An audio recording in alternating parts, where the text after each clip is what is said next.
अभी अभी इस वक्त की सबसे बड़ी अपडेट निकलकर सामने आ रहा कि भारत ने छीना चीन का ताज, चीनी खजाने में लगाई आग। क्या भारत की लगाई हुई आग को चीन झेल पाएगा? कुछ समय से भारत के नजर कुछ और ही जगह इशारा कर रहे लेकिन चीन कुछ समझ नहीं सका और बिना सोचे समझे जलती हुई आग में कूद गया। वह कहते हैं ना नजर हटी दुर्घटना घटी, तो ठीक वैसे ही इस समय चीन की घटना घट चुकी और भारत के सपने सुपर से डुपर होने जा रहे हैं। तो आइए जानते हैं भारत ने ऐसा क्या ही कर दिखाया है जो चीन को मजबूरन अपना ताज भारत को देना पड़ा। दोस्तों, पूरी अपडेट क्या है समझते इस वीडियो में, लेकिन उससे पहले हमारे भारत की इस कामयाबी के लिए वीडियो को लाइक करके चैनल को सब्सक्राइब कर दें, क्योंकि ये आपके लिए 1-2 सेकंड का काम है जिससे हमारी काफी मदद मिलती है। अगर आप सच्चे देशभक्त हैं तो कमेंट्स में जय हिंद जय भारत जरूर। चलिए दोस्तों, हम अपने टॉपिक पर आते हैं। हम बात कर रहे हैं भारत के खजाने की। जी हाँ दोस्तों, भारत का जो खजाना वह पूरी तरह से पागल हो चुका है, क्योंकि इस समय जो रफ्तार है, यानी सपोज दैट अब से 2 हफ्ते पहले भारत का खजाना एक सप्ताह में यानी कि 7 दिनों में करीबन $6 बिलियन बढ़ा था। उसके बाद जो पिछला हफ्ता गया उसमें भारत का खजाना करीबन $10 मिलियन बढ़ा था। आप मेरा यकीन नहीं मानेंगे कि इस हफ्ते तो कमाल हो चुका है। यानी रिजर्व बैंक ऑफ इंडिया ने अब से कुछ समय पहले रिपोर्ट जारी किया था। उसमें बताया था कि भारत का खजाना लगातार चौथे हफ्ते करीबन $26.4 मिलियन का जबरदस्त उछाल ले चुका है और इसी के साथ हमारे खजाने में सारे के सारे रिकॉर्ड तोड़ डाले हैं, क्योंकि हमारा खजाना टोटल हो चुका है $62.4 बिलियन और इसी के साथ भारत के फॉरेक्स रिजर्व यानी कि भारत के सारे रिकॉर्ड चकनाचूर कर डाले हैं, सब नष्ट कर दिए हैं। उदाहरण के लिए पिछले 1 महीने में भारत का खजाना करीबन $30 बिलियन बढ़ा है और यह एक रिकॉर्ड है। उदाहरण के लिए बांग्लादेश जैसा देश, जो कि पूरे के पूरे एशिया में एक उभरती हुई अर्थव्यवस्था माना जाता है, उसका टोटल खजाना भी इतना नहीं है जितना हमारा 1 महीने में बढ़ चुका है। और आपको बता दें कि हम सारे रिकॉर्ड तोड़ चुके हैं सिवाय एक को छोड़कर, वह है ऑल टाइम हाई का रिकॉर्ड, और इसी पर कंफ्यूजन था। इसीलिए आरबीआई ने इस पर अब क्लैरिफिकेशन भी दिया है। दरअसल अभी तक जितने भी मीडिया हाउसेस थे और हम सभी लोग यही समझ रहे थे कि भारत को अपना ऑल टाइम हाई रिकॉर्ड तोड़ने के लिए, यानी कि भारत का जो आज तक का खजाना है वह कभी भी $643 बिलियन से ज्यादा नहीं बढ़ पाया था, और यह हुआ था 2021, यानी कि अब से लगभग 2.5 साल पुरानी बात है। लेकिन आरबीआई ने बताया है कि 2021 में हमारा खजाना 642 या 43 नहीं था, वह था $645 बिलियन, यानी कि भारत को अपने इतिहास में सर्वोच्च स्थान हासिल करने के लिए अभी करीबन $35 बिलियन खजाने में और जोड़ने होंगे।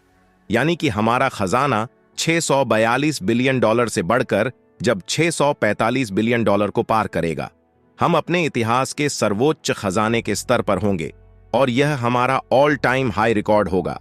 इसी के साथ आपको यह भी बता दें कि भारत का खजाना पिछले 1 महीने में इतना बड़ा क्यों है। तो देखिए, इसके पीछे सबसे बड़ा कारण बताया जा रहा है फॉरेन इन्वेस्टमेंट।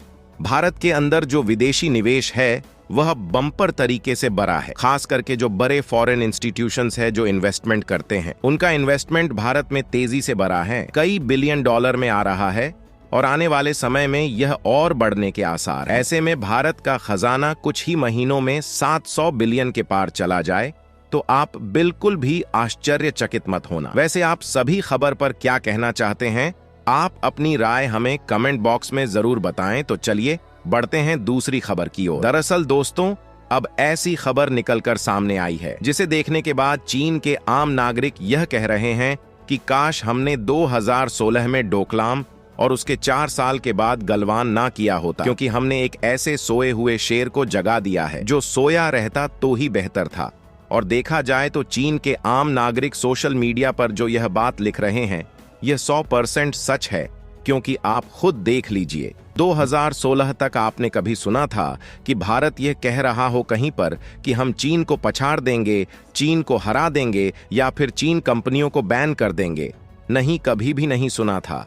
उल्टा ये कहा जाता था कि हम चीन के साथ कुल ऑपरेशन करेंगे और चीन के साथ मैन्युफैक्चरिंग करेंगे, चीन के साथ हर मामले में साथ मिलकर शामिल कर आगे बढ़ेंगे। लेकिन चीन के राष्ट्रपति शी जिनपिंग ने 2016 में डोकलाम और उसके बाद गलवान करवाकर भारत को यह बात करने पर मजबूर कर दिया कि चीन के साथ कंपटीशन करो, चीन को हर मामले में हराऊंगा, हर जगह चीन को धूल चटाऊंगा। डॉलर का FDI यानी कि फॉरेन डायरेक्ट इन्वेस्टमेंट आने जा रहा है। जी हां दोस्तों, और इस बात की पूरी उम्मीद जताई जा रही है कि आने वाले 5 सालों में हर साल $100 बिलियन का FDI पर कम से कम भारत आया करेगा। जी हां दोस्तों, यह $100 बिलियन पर कम से कम है, इससे ज्यादा ही होगा, इससे कम नहीं होने वाला। और इसीलिए कहा जा रहा है कि आने वाले 5 सालों के अंदर $100 मिलियन पर ईयर के हिसाब से करीबन $500 बिलियन का इन्वेस्टमेंट इंडिया में आएगा। और यह बात लगभग तय इसलिए भी मानी जा रही है क्योंकि हाल ही में भारत ने यूरोप के 4 देशों के साथ, जिसमें स्विट्जरलैंड, फिनलैंड, इसके अलावा ऑस्ट्रेलिया जैसे देशों के साथ $100 बिलियन भारत में इन्वेस्ट करेंगे। यानी कि सिर्फ यूरोप के 4 छोटे देश ही हर साल $10 बिलियन पर ईयर के हिसाब से $100 बिलियन इन्वेस्ट करेंगे आने वाले 10 सालों में। यानी कि 10 बिलियन पर ईयर तो हमें यही से मिल जाएगा। इसके अलावा USA, UK हैं। इसके अलावा यूरोप के करीबन 27 देश है जो यूरोपियन यूनियन के सदस्य हैं। इतना नहीं, जबकि देश है जैसे कि सऊदी अरब, UAE, कतर, कुवैत, ये सभी देश मिलाकर देखें तो कई एस्टीमेट बताते हैं कि यह $100 बिलियन का आंकड़ा बहुत कंजर्वेटिव है। आंकड़ा इससे कहीं ज्यादा ऊपर जाने की पूरी संभावना है। लेकिन अगर हम इस $100 बिलियन के आंकड़े को ही मानकर चले तो अब इस बात की संभावनाएं भी जागृत हो गई हैं कि आने वाले 4 सालों के अंदर ही भारत का जो खजाना है वह भी $1 ट्रिलियन के पार जा सकता है। क्योंकि इस वक्त भारत का टोटल विदेशी मुद्रा भंडार यानी कि जो टोटल खजाना है वह $645 बिलियन पर खड़ा है। यानी कि हमें सिर्फ $350 बिलियन और चाहिए $1 ट्रिलियन का मार्ग छूने के लिए।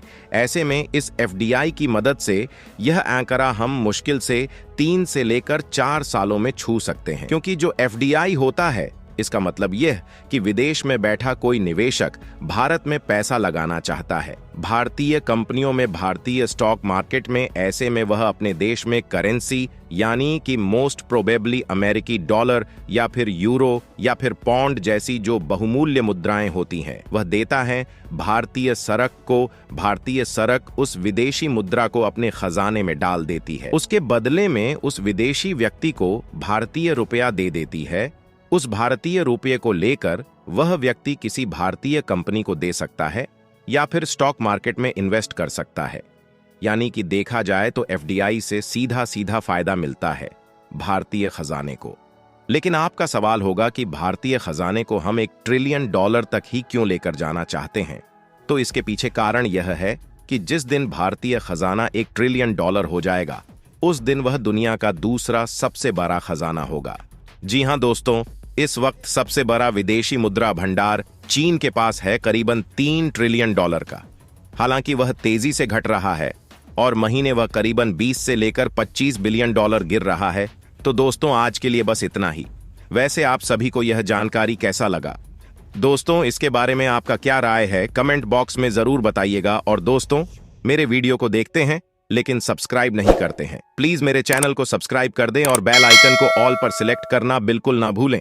मिलते हैं किसी और नॉलेजेबल वीडियो के साथ। वीडियो को अंत तक देखने के लिए बहुत बहुत धन्यवाद। जय श्री खाटू श्याम जी।